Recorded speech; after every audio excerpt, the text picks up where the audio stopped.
Love is like the number 10. If we remove one, not subtract, from 10, what remains is 0. It is similar to us. That is, without the one true God, we are nothing. If we put God first, we will find value in life, and humanity has its meaning and purpose. Together with God, our lives become valuable.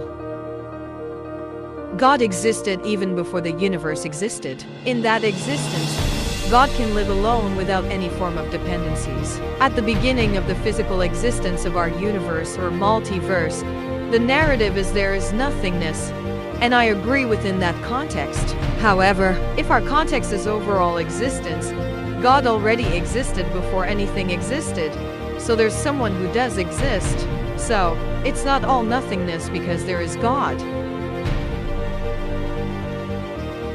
In His love, God allows us to coexist with Him. God did not leave us, but He is with us in our existence. How can we coexist with God in that eternity if our existence only causes pain and sorrow to our God? Remember that we are the image and likeness of God, as reflected in Genesis 1:27 and Genesis 5:1-2. Many have interpreted this literally and thought that image means having physical attributes of God. For example, having a face, mouth, etc. These are metaphors.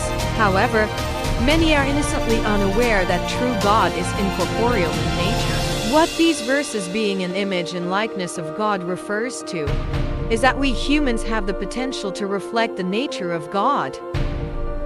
For example, you can live a holy life and it reflects that the nature of God is holy. You can live being a good person just as God is omnibenevolent. So, the two verses above do not translate to literal interpretation.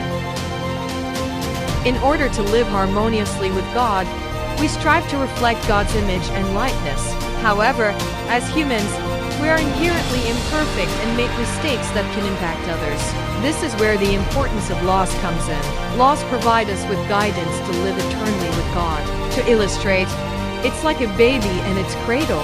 From the baby's perspective, the cradle may feel confining or burdensome, but from the parent's perspective, it's designed to keep the baby safe because the parents love the baby. Similarly, we are like the baby, and the laws given to us by God serve as the cradle, designed to help us coexist with Him in peace and harmony for eternity. And now we've come to the picture of the tree of life about our eternal existence with God. The architecture that God has designed for us is like a family tree. Each child sprouts another grandchild, and this process repeats as humanity continues to generate branches in the family tree. Some may not have children as they represent the last node leaf in a tree branch. Like in real trees, some leaves fall apart and wither, and these are the bad ones that got excluded from that tree. In the tree of life, only those good leaves stay because the nutrient that they get is the love of God. The only way to get that nutrient is to follow the path that God had designed for us. That is, to follow the stream that adheres to the laws God created. The stream of nutrients flowing in that tree of life is love, and the very root sustaining that is God. With the love of God, this tree of life continues to grow. This allows humanity to live with God for eternity in harmony and peace for salvation.